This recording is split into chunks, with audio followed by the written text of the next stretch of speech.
Bonjour à toutes et tous. Le débat est intitulé effectivement comment... Thank you, Philip, and hello, everyone. How can we open our newsrooms to the audience is the question for today. And from my point of view, and based on my experience, I would say that the true revolution coming from the digital or digitization is not just not just digitization, but the relationship between the journalists and citizens. What is key, I believe, and what is at the heart of our practices is that readers now are involved in the way we manufacture the information. And quite often it was against journalists, against the will of journalists, because many journalists see that as something negative, as if they were prevented from doing their work normally. They have to reorganize themselves, and they should see this as something positive. As Philippe said, when we designed Rue 89, that was 6 years ago, we started in 2007, our slogan was three-way information: journalists, experts, web surfers. Now, the idea was that if these three environments could work together, we would have more or richer information and more legitimate information, because citizens would be involved. That being said, it still raises issues in terms of organization, design, checking the information, checking organizing newsrooms and editorial processes. And indeed, there are many examples of different approaches. And today we have a panel with different people from different backgrounds, and that will help us talk about that based on very diverse examples. Our panelists have slightly changed compared to the original list that you'd been given because of the problems we had over the past few days, traveling problems in particular, but I think it will be nonetheless very exciting. To my left is Abderrahmane Semmar, who works for Ness News in Algeria. That's an internet site that reports information directly from the audience in a very original way, in a very vigorous way, rather impressive. Then we have Mardiyah Chamim, who comes from Indonesia. She's the head of the Tempo Institut, which is a training center for journalists in a way, but linked to a very old group, a magazine called Tempo that played a crucial role in the history of Indonesia. And she was telling me earlier that it had already been prohibited 2 or 3 times, but it survived the dictatorships. So they might have changed dictators, but the journal is still there, which is good news. Then we have Mohamed Aboudjana, director of Shebab Radio, which is a participatory radio based in Ghazi in Libya. And he was also involved in that revolutionary wave, revolutionary media, reinventing relationships between newsrooms, new type newsrooms, and their readers, audiences. And Indian Malouf, who chairs the media workshops at RFI, Radio France Internationale, which is both a radio program, an internet site, a social network, and a very strong, very lively experiment being carried out in France. And Ziad followed Philippe Couve, who was here just a minute ago. And Ziad actually works with Simon de Couve, who is also here with us today, who's the other personality at the heart of this project. So we have 4 countries, 4 challenges, 4 backgrounds, 4 approaches, and that's a good way to talk about the relationship between journalists and their audiences. Let's start with Ness News, maybe. The way in which you used Facebook as a central tool to develop the relationship between your newsroom and your audiences.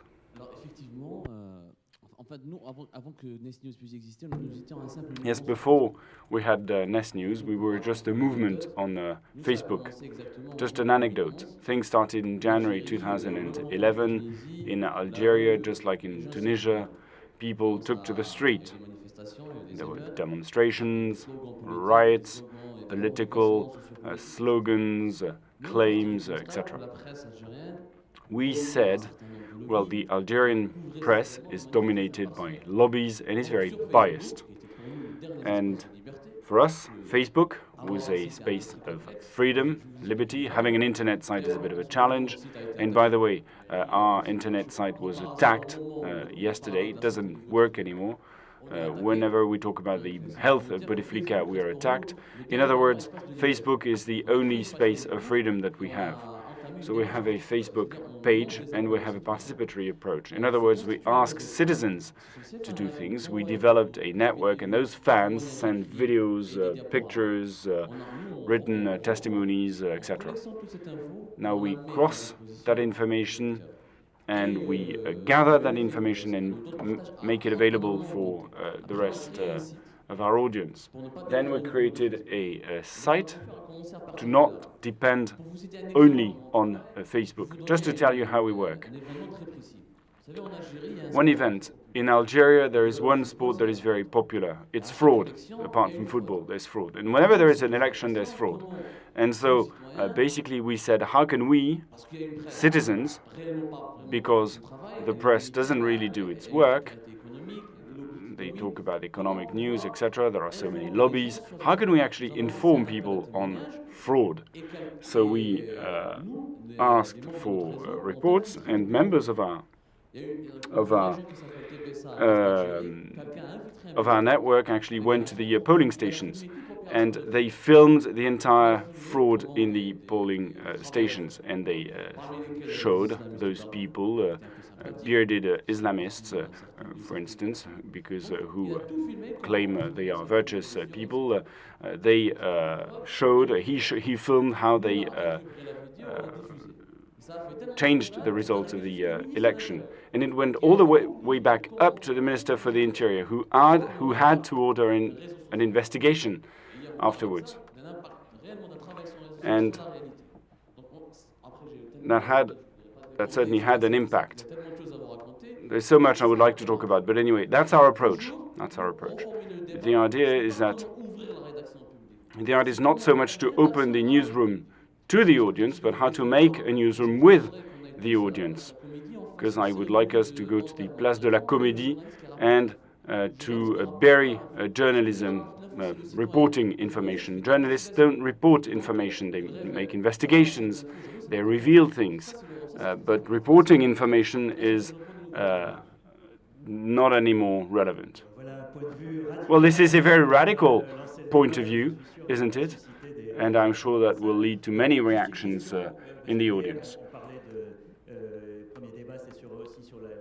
Yesterday there was a first debate on how we could check information, use social networks, etc. Now people can post anything on their Facebook page, and then you cross things and you validate things. That's what you said. Now that work, is it easy to do, first? And secondly, are you not subject to manipulations, rumors, etc.? Because it's an open page, after all. It's free on Facebook. Well, indeed. We work as moderators. So when a fan sends something, then we have to cross-check things. We call other fans, other participants from the same region, etc. And we try to cross the information, we compare things. So yes, there is verification work. That's why we have our internet site with a clear process. People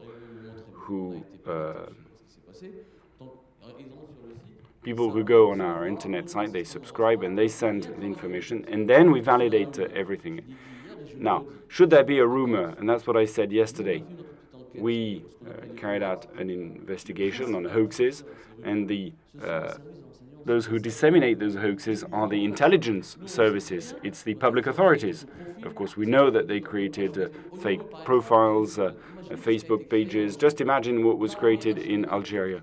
The electronic Algerian army is what they created. They financed this page, and very quickly they had 300,000 pages. How can you create a site that's called an electronic army? And quite strangely, this page disseminates exactly the contrary to what we are saying.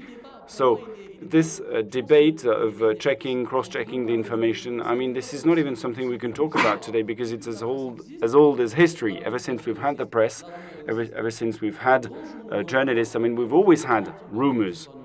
Even Le Monde had that problem, the French newspaper. It's unavoidable. Manipulation is unavoidable. You can make a mistake. If you make a mistake, you have to apologize, and that's it. But for social networks, we do know who manipulates and who doesn't manipulate. We know that there are huge investments in the Maghreb countries by the governing authorities. They spend so much money to offset or to prevent those groups from developing groups, helping people who don't have the floor and who don't have a say. You're right, yes, I tried to connect to your internet site this morning and it didn't work, indeed. Mardiyah. Tempo, as I said, is a 40-year-old magazine. It played a key role, carried out great investigations in corruption, political sleaze, etc. Now, in today's Indonesian society with the new media, how do you include this issue of the participation of the readers? Hello, bonjour. Thank you very much for having me here. As a traditional media, if you say so, printing media, some say that already declines.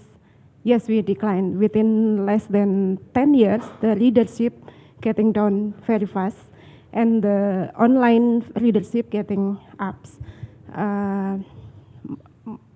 Half by.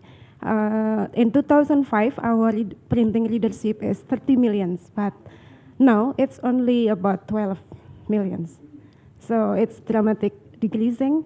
So we cannot do anything except go embracing the digital world. So what we are going to do is frequently every day we monitor the Twitter as you all do. Twitter, Facebook, we do the communities, and after that we gathering some initial info from bloggers, from activists who tweet some things, and then we invite them to visit our office, usually around Tuesday, because Thursday is, we are weekly. We have weekly and also we have daily. So we can, sometimes we collaborate with them. I'm not good in talking, so I will, let me to use some pictures.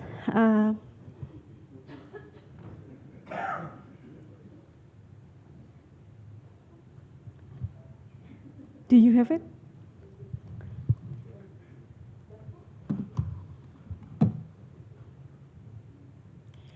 No.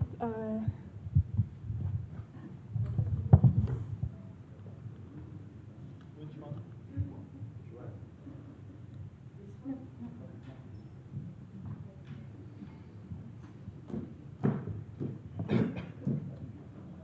Petit souci de coordination.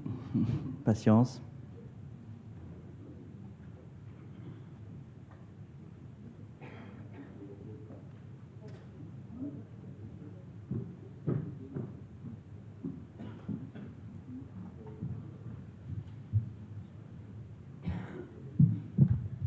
So here is the fact of Indonesia. We are very much in tweeting and Facebook.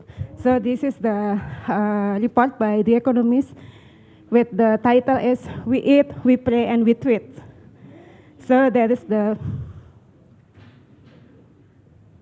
yes, this is the world that we're facing. So we have to jump into the digital era. Next. To the next page.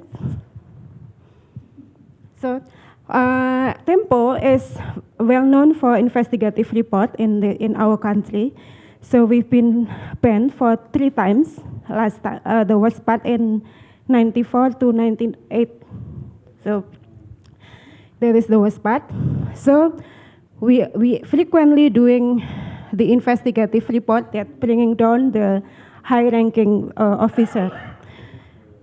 So a few months ago, we doing coverage about high-ranking police general who doing corruption, and he got many supporters from policemen. So this policeman actually occupied the office of Anti-Corruption Commission. Like this is the guy who he is the chief of Anti-Corruption Commission. So the general, corrupted general, asking about ordering about 100 or 200 police officers coming to his office, occupied the office. It was about 10 p.m. happened in 10 p.m.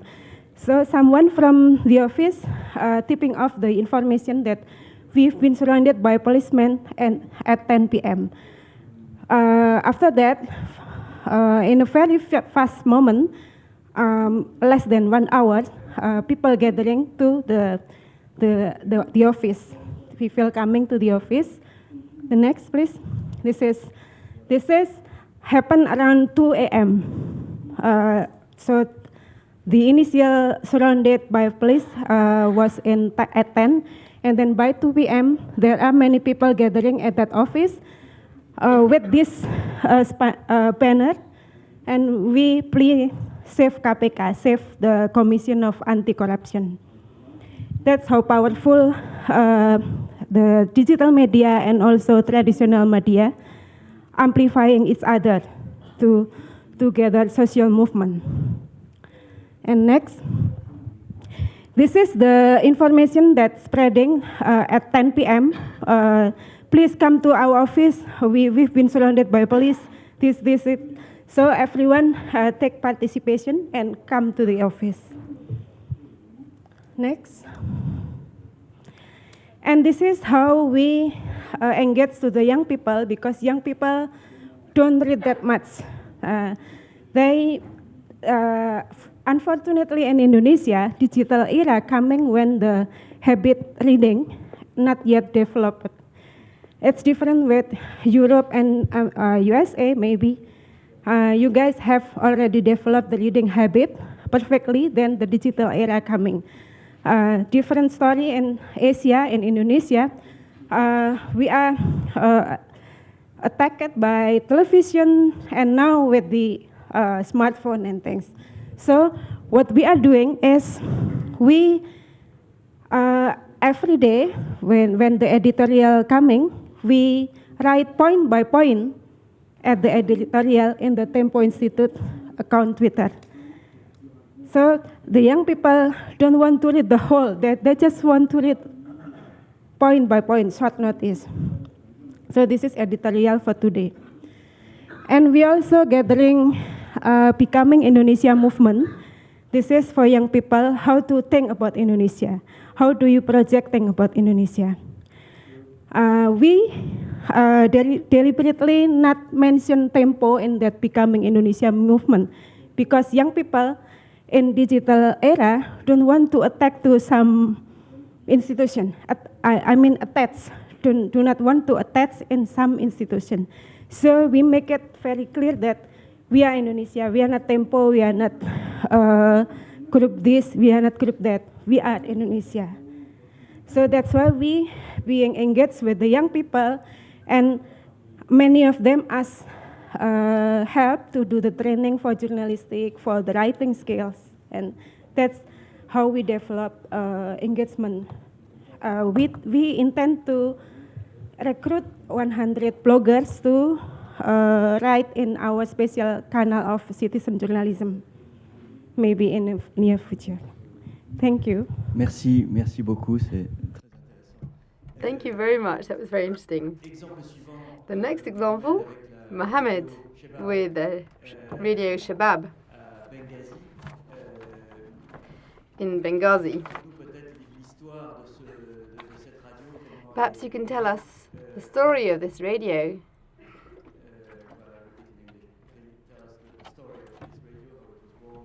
And your practice, what's your project, and the context in which it develops? Oh, okay. Thank you, Pierre.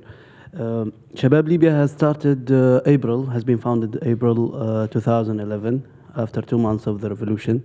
The main purpose was to create an alternative space for the youth to express themselves and to participate and contribute into the revolution in a way. Our main objective was to talk not only about the revolution, but on the stage after the revolution, and be part of, and help youth to be part of the democratic process that's will be coming. Until now, we can say that we have very much succeeded at that. We have a great impact on youth, and we have a lot of popularity. One of the most things that we succeed about is to make the youth actually participate in media and contribute to the radio station. We believe that the radio station should be a community radio station or participatory radio station where everybody, especially the youth, should participate and practice. The process was accepting the youngsters, especially those who study in media and have the ambition to become a journalist, and put focus on them and trying to train them through our staff or with the contribution of international NGOs. A lot of at the beginning, the new journalist will start with pre-recorded programs, broadcasting, and then after they gain some training and we see up to our standards that they can fit to live shows, we develop them into live shows where they can take call-ins and have live guests with them in the studios. Regarding the newsroom, we at Shabab Libya, because we believe that the public should participate in the radio station to make it more lively and to make it more close to the beat of the street. So we have actually we have made some ways to make the public participate. We have live shows that take call-ins, and people will call and express their opinion, and maybe they will give hints about news. In Shabab Libya FM, we think that the news that we are getting from Facebook and from Twitter, and it's not actually a news. We believe that it's only indicators about what's going on, and then it's the job of the real journalist to go out and to investigate about them. We also developed a website that we've took this idea from Al Jazeera, where they have a special email address and a website that you can upload videos and live events through them, and we have managed to do that. Although because of the lack of proper infrastructure in Libya, high-speed internet is not very available everywhere. So sometimes we are not really getting that good that quality of videos. Comment faites-vous pour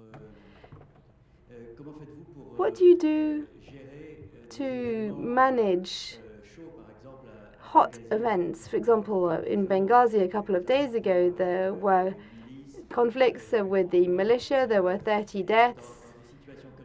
In those kind of situations, what does the radio station do, which takes in live calls, which has open contribution programs? How can it manage the verification of information, and how can it manage the public in a situation which remains one of conflict? Regarding in the crucial events that might happen, we had an experience with a conflict has been happening in Kufra between tribes, Al Zwaya and Al Tabu tribes, and we managed to do like 4 hours coverage of that event lively. We take call-ins from Al Kufra city about people describing what's happening near them. You know, and sometimes they will confirm the stories that has been spreading all over the Facebook, and sometimes they will deny it.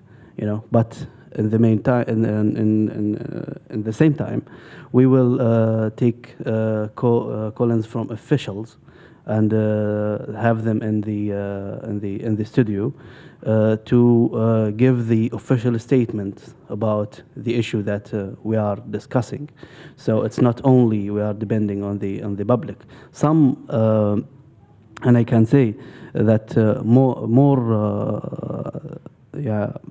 more media house in Libya, that Facebook is actually the heart of their newsroom, and a lot of them will fall into the mistake of taking Facebook news as a credible source, and that's not how we operate in Shabab Libya. We just consider Facebook as hints and indications about what's going on.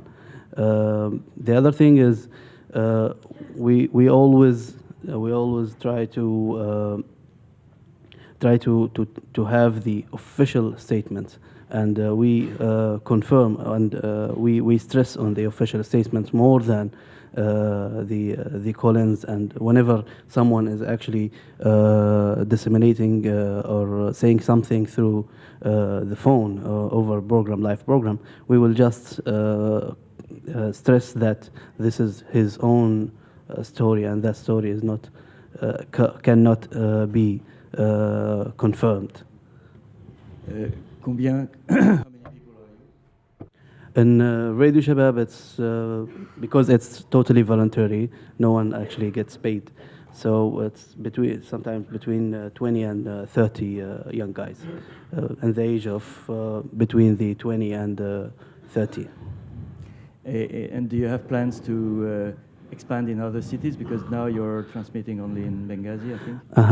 For the time being, we are shut down even in Benghazi. Because we are we are not really welcomed by some entities, but we are planning in relaunching in next July in Benghazi, and hopefully we are running after some project and proposal that will help us fund spreading Shabab Libya all over Libya, inshallah. Okay, thank you. Thank you. Ziad. Yes. Oui. Good morning. The media workshop of RFI is an institution in the world of experimentation in the realm of relationships between journalists and citizens. It's a modest institution compared to Rue 89, but anyway, it's experimental. Perhaps you can tell us about the concept and maybe give us a few examples of how it works. So the examples of the way in which it works, I asked to be able to show you our website of the media workshop. It's a shame because I asked our community to tweet and to say hello to the 4M conference. But the Facebook group, which we use to manage a certain proportion of our community is actually closed and made secret. So we in fact have a certain number of public pages, but then we also have some secret and closed pages which allow us to collaborate with people across the world in a secret manner, in a confidential manner. So I'm sure it's not sufficiently secret for the NSA, but for a great number of the public, it's sufficiently confidential to allow them to say what they want. So we have a radio show which has been created around a website.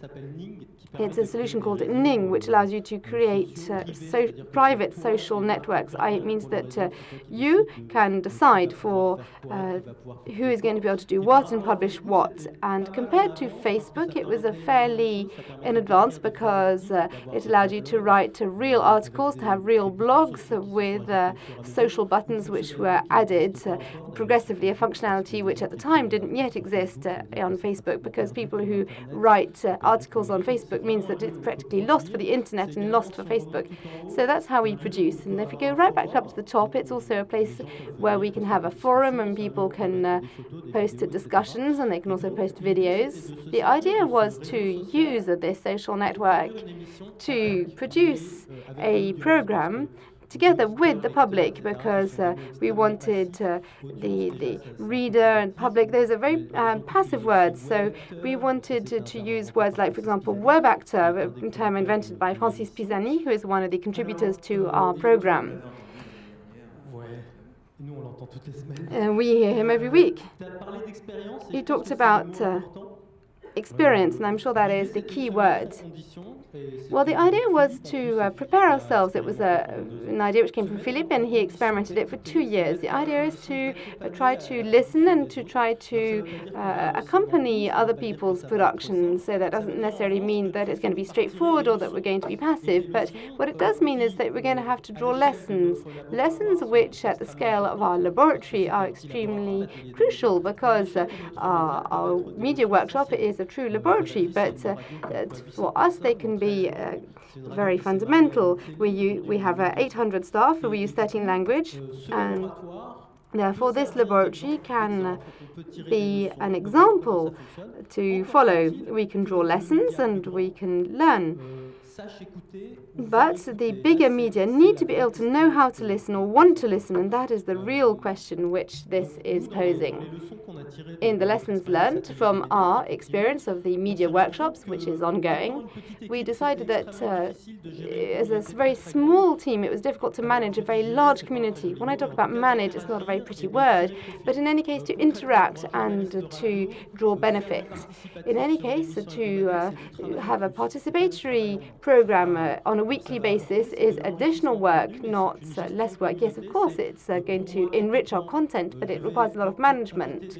I will invite guests for 3 or 4 days before these people arrive. I need to have done a lot of preparatory work in order to know what questions I'm going to ask, and to structure in such a way that it will encourage people to participate and respond. Therefore, I need to work differently. I need to work more upstream, and we have 13,000 people inscribed on our site, and of course we're not going to have that number contributing to our show, but nevertheless we will have a lot of people. I need to make sure that the questions are interesting. They need to be edited. I need to be able to say who has posted them, and I need to be able to integrate them in such a way that they flow during the course of the interview. So this is quite difficult for a small team to manage all of this, because anyone can subscribe to the Atelier des Médias. So we have also created the Mondo blog, which is a private club. So there we select people and we support people in a much closer manner. We're going to select about 100 people each year, bloggers. But bloggers is one of the internet avatars. In fact, we're all doing the same thing on the internet, whether we're using Facebook or Twitter or blog. We're all producing content and using code to be able to share with the rest of the world. This is therefore a community of bloggers whom we manage and whom we also train. And that is one of the ways in which we can interact with the community. The general subject is within an editorial team. We are a small entity who belong to a big radio station, and they have a real editing team who edit information, and they are a real army with leaders and the departments and so on. And for a small structure like us to interact, imagine solutions and launch projects is very straightforward. But for a big structure like an editing room where there are about 300 or 400 people, especially an editing room which has been thought out before the advent of the internet and before the advent of social media, is extremely difficult. And this poses a fundamental question. This is where it becomes difficult, is what place can we give to those people, and what place can we give them in their participation and what they can contribute? And first of all, to answer that question, we need to ask the question, who are we? And that is a question which a lot of editing rooms find difficult to answer because we're in a transition period. Yesterday, there was a whole section of the public service which was closed down in Greece, and today we have a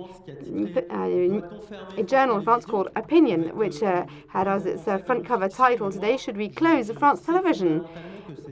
Of course, this was trying to be provocative, but nevertheless, it is an idea which is circulating not just amongst anti-democratic people, but also amongst the general public, who are saying that we are not managing to do what we want to do. We don't have enough resources.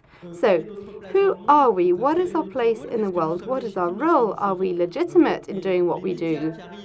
The media who manage to answer these questions and who know how to do it are also generally the media who know how to develop and to manage their relationship with their public. Thank you. This was very interesting, and in many ways you are quite close to the debate which Abderrahmane launched. I don't agree with what he says about burying journalists. No, that's not what I said. But I think that we could respond to that, and we have 4 examples here, 2 from traditional media who take into account a participatory dimension, and then the new media which have launched from this participatory dimension, a bit like for us with our new program, and with the idea that the public, the reader, is going to be within the information loop. And this is quite radically different because, as I was saying at the start, there is a hesitation, if not actual hostility from the journalists to accept that the public may have a role to play. But perhaps we will come back to this provocation which you launched and which is very stimulating regarding, within this debate, because for a long time there was this idea that citizen journalists were going to replace journalists. But I don't agree with the concept. I think that both are complementary and should work together. Otherwise, the guarantee of the quality of information is not going to be at the center. Perhaps you could develop your idea for us, please. So indeed, for this funeral service to be structured a little, this is what I'm saying. I didn't say that we should bury journalism. What I said is we should bury a certain concept of journalism. To think that journalists today can just limit themselves to reporting factual information. I highlight factual information.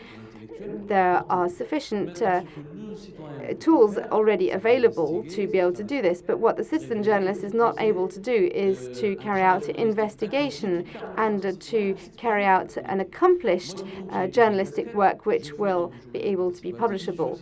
So I do surveys. I'm also very concerned about participatory journalists, and I am a journalist in a company which produces a lot of content. So what do? We invent modules. For example, we have a Parole d'Algériens, Algerians comments, where we are able to receive comments and then edit them and publish them. But what do I believe today? I think, especially in the Arab world, who have over 50 years been under the influence of horrible dictatorships, journalists there have been used to just reporting information without actually carrying out investigations. So in many ways, they were accomplices of the regime in place. After the Arab Revolution, those journalists should truly be buried, because they were accomplices of the regime which was in place. Just to report without making an investigation, without adding an opinion, without adding an analysis, that is not journalism. Now, to be a journalist at the time of social media is really investigative work, and this is a question which we need to ask everywhere. In fact, in France, we should ask, why do we only have Media Park, which is at the center?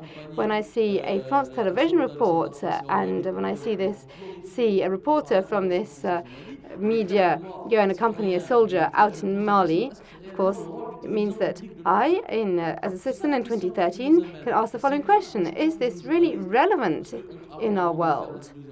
I think that, well, yes, before I was in France 2014, and then I worked for Al Watan in Algeria, and this was a media organized as though it was the army, and this encouraged journalists to take power over news.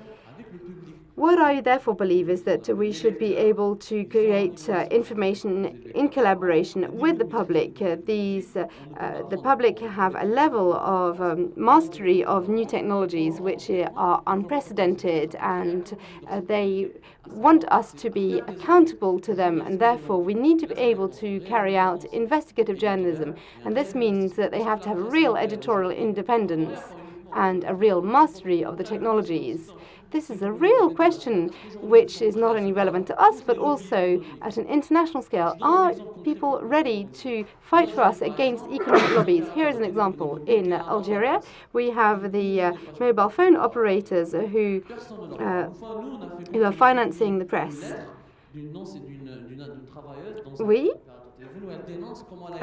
published a letter written by a worker from one of these mobile phone operators who was explaining how she had been bullied at work. And then after that, we were taken to task by that mobile phone operator. So the problem is that all the organizations who finance the media by advertising in them end up wielding real power over us. So what do we need to do about this? That is a debate which needs to be held. Yes, of course, there is the debate about rumors which circulate among the public and so on, but that is not the center of it. I will say a similar thing, or at least in a different way, at least ask different questions. We could talk about principles and philosophy, but there is also the hands-on approach. In Dodi, there is no investigative journalism any longer. To be able to carry out investigative journalism within an editorial team, we need to say that such and such a person, maybe 3, 4, or 10 people within the team are going to produce very little, because the investigative journalist will maybe bring out a story every year, maybe. And this takes a lot of time today in the media, where no one has any money. No one knows how we're going to earn money and what our future holds. To say that 1, 2, 5, or 10 people are going to be people dedicated to producing 1 or 2 stories a year, when a media organization needs to maybe produce 50 or 100 stories by month, or by week, or sometimes by day. That is very tricky. So that's where I'd like to come back to the real nub of the question, talking about the participation of the public. The second lesson which I drew from our experiences is that it's very easy to implement participatory mechanisms. In fact, today they no longer need to be implemented. We were lucky at the time to find that Facebook was too small for us, and so we we don't really want to depend on Mark Zuckerberg, because actually Facebook is a real dictatorship. From one day to the next, they can close down your page just because you've published a picture with some eroticism. And so what we need is to be able to get people to contribute. I don't like citizen journalists as a term, but there's still the term journalists in them, so there is some idea of professionalism. So in order to get the most out of those people, we need to work hard, and that takes time. And there are lots of people who need to work on this. In our news team, we have 2 people who are community managers, but actually we need 20 or 30 people. Simon and myself, in fact, there are 5 of us now. We have Pierre and Raphael and Rika who have joined us to manage the community. And with 5 of us, so we can manage a community of 60,000 people who are connected to us. And if you take the most active out of them, perhaps 400 or 500 people. So here is an example. And each journalism could develop this kind of tool, but you need to dedicate time to it. And for a radio station which has 40 million listeners, you need the right caliber of people to manage this. Which media team can dedicate 5, 10 or more people to managing communities? Last point, when you create a startup, I was in Senegal the other week where they are starting up this kind of service, and there are 5 of them. A question for you. At Rue 89, when you came up with the idea of this trio, had you actually given sufficient manpower to this trio in order to manage the community? Were there not people who worked 24/7 in that team in order to bring this about? Well, in what you've said, I will highlight one aspect, is that each person has his own community manager, and that this dimension of participation is inherent to the work of a journalist in our area. There are not some journalists who are doing participatory journalism and others who are doing a conventional journalism. Of course, it's easier for us because an ex nihilo creation, we came about from nothing, so we didn't need to transform a conventional newsroom team into a participatory newsroom team. But as you mentioned earlier, the lessons which you learned from your laboratory, how did you manage to feed the 800 other journalists whom you mentioned, to share with them your best practice and so on? Well, we preach, and this takes a lot of time. It's very difficult, and it's not because people are reluctant. It's just because there's something about the DNA of a newsroom, which means that there is rejection. And I think that this is the case in the most newsrooms across the world, that there is a natural rejection of this otherness, and maybe because also this otherness poses fundamental questions, which maybe people are reluctant to think about. What place do we give it? What role do we give it? And how do we make people our friends? And so when I'm asked an opinion, I will talk about it. Even when I'm not asked, I will talk about it. When we need to think about it together, I produce documents, and I say that we should put participation at the heart of the newsroom. We should not undertake brutal changes. What we need to do is to make people progressively understand the nature of the change and in what dimensions it can be an opportunity, but then it can also be a danger. We must not be naive. This poses fundamental questions, and sometimes when you have a good think about it, you realize that it poses the question of your survival, of the relevance of your existence. It's important to ask these questions. You also need to think about who we are. We are a public service. We are not in a utilitarian spirit. We want to give to people. I think what works best is people who are really motivated to manage communities and to generate traffic from them. So they will really build their economic model around the management of around the contribution of these communities in media like mine, where it's less pregnant, less important, and where we are not talking about an economic model. Then that will take time. I'm trying as best I can, but there are a dozen or so advisors who are saying the same thing, who are saying we must be as open as possible. Just a couple of words, and then we'll carry on with the questions. As I agree, there's been a lot of investment. Sometimes I spend sleepless nights.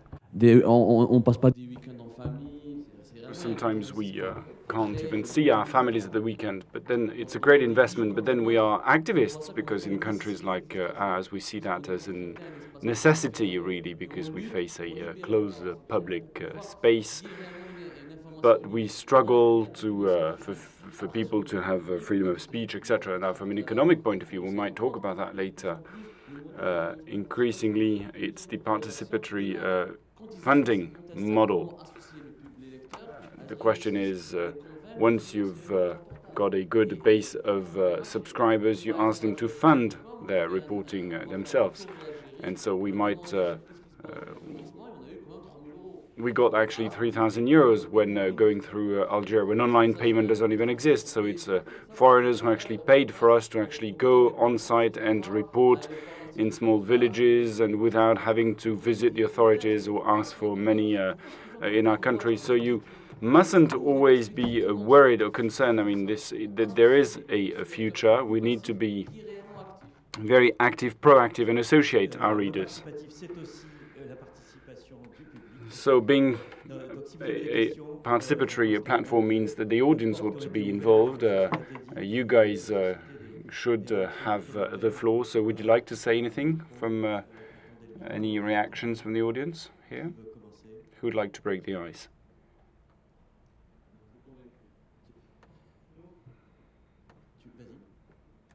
They're all very convinced by what we said, aren't they?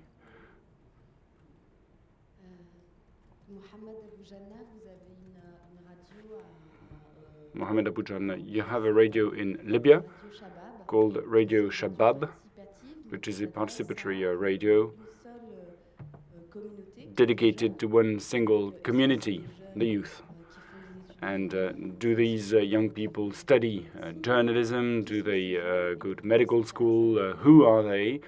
And why are they interested in your newsroom?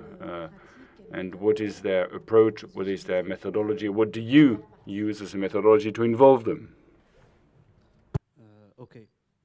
At Radio Shabab, we attract youngsters from different backgrounds. Some of them, as you said, are engineers, and they study engineering and they study medical, and also more than half of them are actually students at the local journalism faculty. They all have the passionate to participate in media. At the beginning, it was only to contribute to the revolution, because most of them don't want to go to the front lines and fight with guns. So they stood behind and they tried to fight another sector, which is participating with journalists. As in Shabab Libya, we always look forward to develop their skills through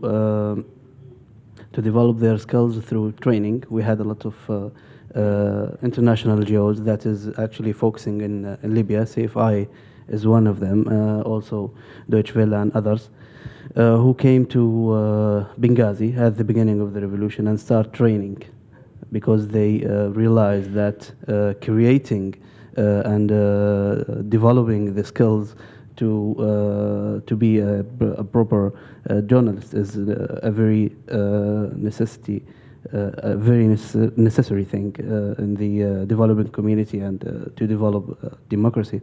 So in Shabab, one of the aims, as I said earlier, that we need those youngsters to go out and participate, and we succeeded very much in that, because half of our staff, which is a good thing and a bad thing, but half of our staff are actually now in more professional radio stations and TV and journals. Merci. Oui. Micro. Ah, pardon. Il y a quelqu'un qui a déjà le micro. On viendra vers vous après.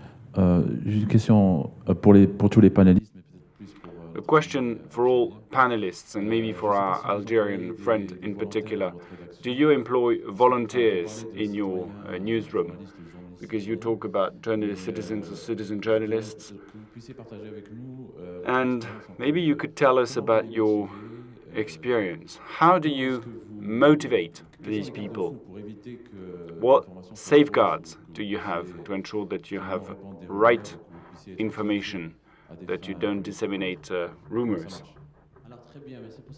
Thank you for your question.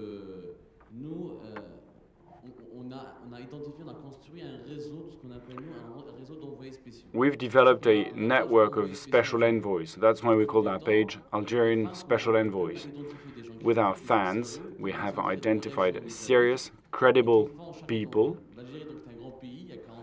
And Algeria is a very big country with 48 regions or departments. And in each of those departments, we have our fans covering those departments or regions. So we made tests, they send information, we double check the information, we see whether it's true or not, etc. Then they become fully fledged members of our network. How did things actually start? First of all, we made a report on an old lady who was alone. She was alone, isolated, in a rich country, in a petrodollar country. So we had a team that followed her 400 kilometers next to a gas well, the biggest in Algeria, and we decided to film that. We posted it on YouTube and we shared it. Then we raised awareness with other fans. We talked to other. We chatted with them. We sent emails, Gmail. We have fans meeting us. So we share information. When you have videos, when you have pictures, when you have testimonies, just because they're citizens doesn't mean they're stupid. I mean, citizens can produce things. Sometimes we've had... Let me tell you an anecdote. The former Minister for the Interior, Mr. Yazizi Reouni, was in Paris once. And one of our fans asked him right on the street and said to him, well, let's make an interview, let's have an interview. You did this, you did that, why did you do this, did you do that? Then there were questions. It was a Q&A session, actually, and there was an interview. The guy recorded all that and sent it to us. And so we had a citizen interview, somebody who is not a journalist, who is not afraid of censorship, not afraid of being fired, and asking clear questions. If you can identify a network of good people, some members of our network actually might have been jailed, so we see how committed they are, how engaged they are. And then for the risks, then, well, I would say that each time we need to talk, we need to get some guidance and see how we can decide. But we're going through exactly the same changes. I mean, it's exactly the same for us. We have a community. Some are regular contributors with whom we have trust relationships. And sometimes we give the keys to our site to a few people who can review our posts, who can tell us how we can develop our articles, and then management will validate what they suggest. But these are people with whom we have developed a true relationship. And then on the other side, you have other people that are new and that you need to, and whose work you need to validate and check. Recently, for those of you who don't live in France, I mean, there was the Virgin stores had to close down in France, bankrupt, and 15 or 16 stores closed down. And before they were closed down, there were sales organized, and prices were discounted by 50 or 60%. And it was on a very specific day. On that particular day, there was a wild pack of people who rushed to these stores to buy iPads or iPhones or whatever at low cost to actually sell them back on the internet, on eBay, the next day. And the employees who were on the dole, unemployed, felt humiliated by the way in which those people had no understanding for this social or labor tragedy. And on a blog, we saw an article written by somebody we didn't know who was talking about this particular day. And we checked, and the author of that blog is somebody who works in the post office, whose wife works at Virgin. The lady walks back home crying in the evening and says, "Look, this is what happened today, we were humiliated." He was shocked, and he called the colleagues of his wife in Lyon and Strasbourg, etc., to know whether the same thing had happened, and he wrote an article. Now, he's not a journalist, he's not a great thinker or intellectual, but he just witnessed. It was a gut reaction, because it was a very biased article, of course, and he was on the side of the employees, and we published this article. It was read 1 million times in the first 24 hours, 1 million clicks. And this is why this is virtuous, because afterwards we did our work. There was a journalist that actually decided to investigate on what happened with the employees, with the customers, etc. A sociologist who'd worked at Virgin for 5 years who said this is what happened, etc. And this means that there was a whole environment that developed based on an anonymous guy who was shocked by what happened. So it's a virtuous circle. But I've talked for too long. A question? Can I add some? Yes. For the volunteer in newsroom? Yes, actually we don't have permanent volunteer all the time, but when activists came and our blogger came with the good story, we will work with them and pay them as a stringer. Correspondence. In some cases, the activist or the person cannot reveal their identity because it could jeopardize their life. For example, in East Kalimantan, there is an illegal logging issue that this guy working on, and because of his works, his hands getting cut off by the business local, so he cannot reveal his identity to work. So he came to Tempo and gave the initial material, and we follow up with the investigate the story. So that's how we work with the people. And after the last panning on 98, Tempo realized that the best defenders of Tempo is the people. So we have to engage with them very nicely. So when something happened to Tempo, for example, 2 years ago, we got attacked by businessman Tommy Winata. Our office being thrown by stone, and my chief editor getting punched in his face. So people came to our office, defend us. So that's the only way we survive, is getting involved with the people. Thank you.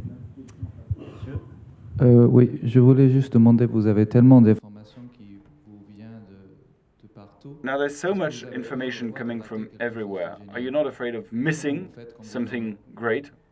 How do you manage when you sleep? It all depends on what you mean by great information. Well, we don't miss significant information. An anecdote: the former Algerian president, Chedi Boujted, who is very well known in France, he died in an Algerian hospital in Algiers, which is a great hospital, the hospital in Algiers. And amongst our fans, we have citizens who become sources, 2 or 3 guys who are doctors and who work in that particular hospital. They called us and they said, "We'll give you the information. We've just seen Chedi. We've just been told that he was dead." Then a second fan, who is also also a doctor who confirmed. The third one confirmed. We gave the information before everyone else. And we came out first, and we said, well, the late president is now dead. It was all confirmed. Our strategy is basically to multiply the number of members, especially in large state institutions. There again, we come from very diverse backgrounds. We come from countries where there is a cult of secrecy. Algerian state hates communication. The army, they never talk, etc. So we focus on this approach. We need to have fans, followers everywhere, and then we cross-check things, same as what journalists usually do. So I try to sleep well at night, and hopefully great things happen at night. And when I wake up, I'll be told. Well, the question is, how do you sleep at night? I sleep well, thank you very much. And back to something we didn't talk about before, and which seems to be key. It's the head. Because captains, and that's a big challenge for big media, because most large medias are managed by people who don't quite understand the world in which we live. There is a true revolution which is just as important as when printing was invented, and indeed it's very difficult for big captains, big bosses to actually understand that, and it's not the point of view of journalism. I know that in the print, in the news world it's the same thing, in the music world it's the same thing. They have a hard time understanding what is going on, and they are the decision makers, and those guys who decide, who guide, who develop strategies don't understand that universe, and if they can't develop new strategies, we're not going anywhere. Thanks to Julian Assange and thanks to the Arab Spring, they understood that it was no longer politically correct to say that we don't care. So now they don't say that they don't care. They say it's very important, but when you read between the lines or when you listen to what they say, well, basically they don't understand anything about what's going on. They don't quite understand what it means. And so they have no strategy, and whatever we do is cosmetic. In the media we say, yes, we should do this, we should do that, etc. But they don't understand. They don't know. And when you don't understand why you do things, where you should go, etc., then it's very difficult to adapt your journal. They should be invited to 4M. Next question. And public newsroom is very popular in my country. Actually, we want to become a community, so we can cohesively, working together, not only verify the data, but also to make it more accurate, to share and everything. However, just like Abderrahmane said, the government create an internet army. We call it the army of propaganda. Thousands of them, 24 hours a day, 7 days a week. They come in and they take over, using dirty tactics, using foul language to trash a block, or they provoke people, or they talk about different issues, got nothing to do with the article. So, how you handle it? Qui veut répondre? J'ai une expérience personnelle vraiment intéressante à ce sujet. My personal experience is very interesting as far as this is concerned, because they created thousands of pages against us. My private life was disclosed. People said that I was that I was an agent from Qatar, that I was gay, that I was a French agent, that I was working for different intelligence services. I said, well, I'm better than James Bond then. So I said, thank you very much for this, for saying this about me. It's there again, it's these social networks, and the governing authorities take advantage of these social networks. They are even more better at using them than the citizens. For Bouteflika, for instance, what did they say? Well, I did a report. They got a luxury villa in Algiers. They got IT people coming from France. They paid them a lot, and the idea was to infiltrate social networks and to demonize whoever would be criticizing the third mandate of Bouteflika, and to actually say great things about Bouteflika. And it worked. It worked. They take advantage of those social media better than we do, better than we can, because they have the resources. And propaganda, very few people talk about this propaganda. I would like to know why. Secondly, in countries like ours, it's activism. And just like Ziad said, we don't hesitate challenging the media, because the media in our country take advantage of the regime. They're very linked to the regime. For example, we attack the press. We look at what the press does and says. Recently, we invited Nahal Shalok. These are TV channels that produce content that is in favor of the regime. When Algerian unemployed guys take to the street, they invent information that has no sense. They say that unemployed Algerians went to Geneva. Why? Why should he go to Geneva, this poor unemployed guy who has not a penny?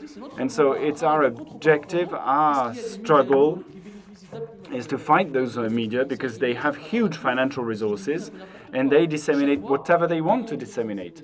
And so we take their headlines and look at the mistakes they make. And luckily, we found great lies that they made, and we've managed to tell people that it was lies. And so it's a struggle, it's a fight.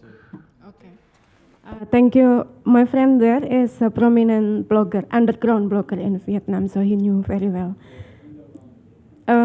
Indonesia has different story, because under Suharto era, before 98, we have that experience. The government very much empowered in information and everything. After 98, when Suharto fell, the power is shifting. Government is not quite very well in control. So the control moving into the tycoon, into the man with money who colluded with regional official, so included the policemen. So the environment is different. It's more hard actually to find out which one is corrupted, because every line is corrupted. So that's the challenge. In that situation, the clear information among youth information is needed desperately. We need to be a clearinghouse of information, and we need to verify, investigate it, digging the scandals that happen in every lines, and that cannot be done without participating of activists. In some way, Tempo is much more activist than the business entities. And that point, we pay some price.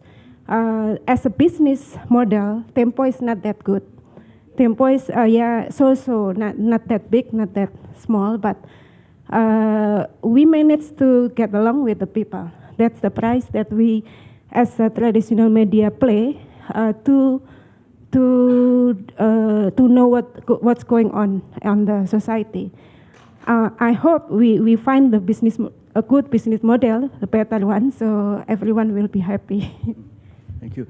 Juste un mot, oui, sur donc évidemment, moi vivant en France, travaillant en France, je suis pas dans. Just a word. I live in France, I work in France, and so I can't communicate on troll attacks from the government because it's called troll attacks. Now the question is, how do you manage these things? Rue 89, when you talk about the trolls of Rue 89, it's going to be complicated. But anyway, it's a true relevant question. Indeed, the governments have understood and they invest massively. If you look at the history, there's one thing that is positive in the past, when the media were vertical and when the dissemination channels were controlled by the authorities in Vietnam and elsewhere, that struggle would not even exist.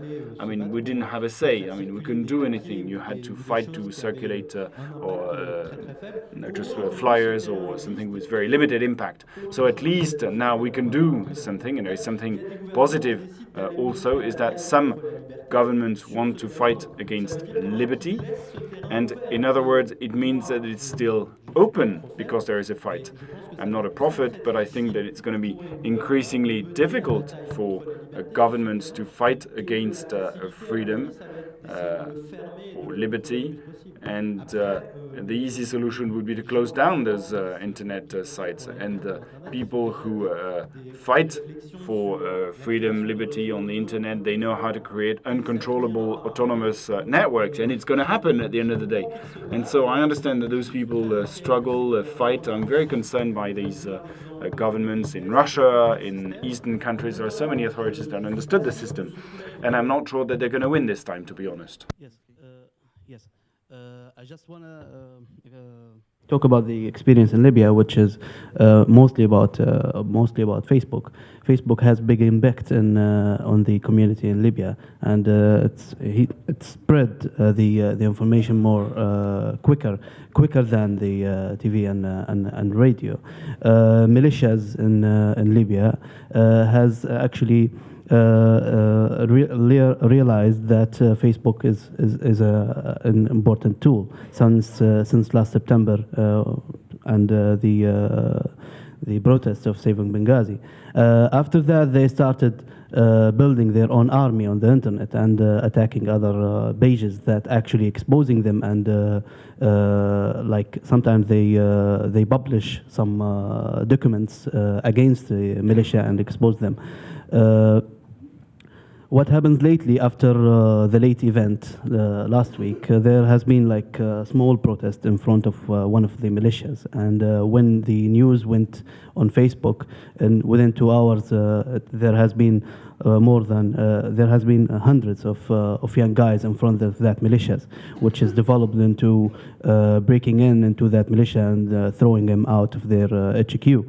The thing is, after that incident, the army of the militia on Facebook and on Twitter has been tracking down the activists who are behind the pages, and they have been threatened. And now several pages has been shut down in Facebook through their owners because they have threatened by the militias. Thank you. On a le temps pour une ou deux questions.